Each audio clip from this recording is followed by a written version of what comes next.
है नहीं, केंद्र करना नहीं चाहती है। बड़ी खबर आ रही है मिल्कीपुर से, आ रही मिल्कीपुर उपचुनाव में बीजेपी बड़ी बढ़त की ओर 14,500 वोट से जो भारतीय जनता पार्टी के जो प्रत्याशी हैं वो आगे चल रहे हैं। समाजवादी पार्टी बहुत पीछे चल रही है मिल्कीपुर से, जिस पर सबकी उत्तर प्रदेश की नजर थी, उत्तर प्रदेश की सरकार की भी, यानी मुख्यमंत्री योगी आदित्यनाथ की भी नजर थी।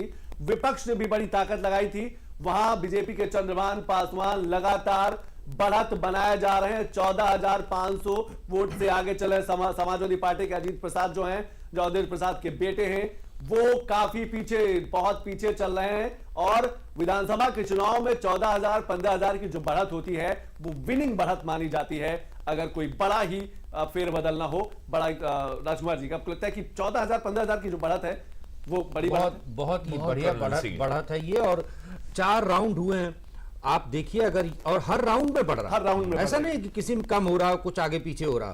तो मुझे तो लग रहा है ये बढ़त कहीं जाके 25,000 पर रुकेगी अगर इसी तरह का ट्रेंड चलता रहा।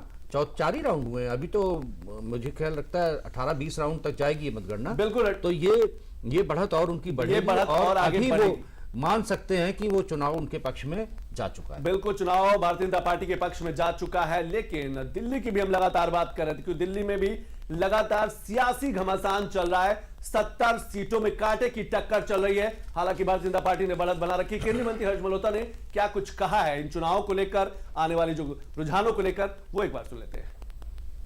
आ रही थी कि दिल्ली की जनता इस बार सत्ता परिवर्तन के लिए वोट देने जा रही है।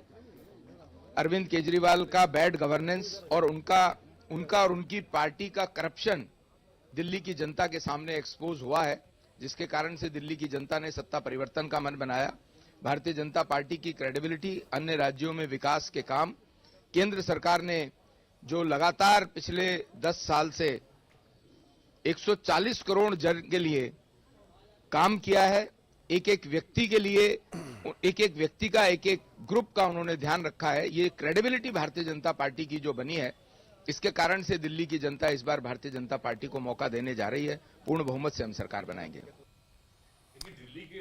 जी भट्ट जी, आ रहे हैं जून 2024 के लोकसभा चुनाव के बाद से लगातार कांग्रेस द्वारा ये माहौल बनाने का प्रयास किया जा रहा था कि दिल्ली की सरकार अस्थिर हो सकती है, ये कमजोर सरकार है। और कुछ संगठनों ने तो बाकायदा तेलुगु देशम पार्टी और जेडीयू के ऊपर भी दबाव बनाया कि आप इस सरकार के ऊपर दबाव बनाइए कि ये कानून ना आए। तो हरियाणा, महाराष्ट्र और दिल्ली और यूपी के विधानसभा उपचुनाव के बाद ये बहुत शुभ संकेत अब ये जाएगा कि भारत में लंबे समय भारत में अब राजनीतिक स्थिरता के ऊपर कोई प्रश्न नहीं उठेगा। और इकोनॉमिक डेवलपमेंट के लिए जो सबसे प्राइमरी रिक्वायरमेंट है वो है पॉलिटिकल स्टेबिलिटी। तो अब नरेंद्र मोदी सरकार के ऊपर पॉलिटिकल स्टेबिलिटी के ऊपर अब सवाल उठने बंद हो जाएंगे।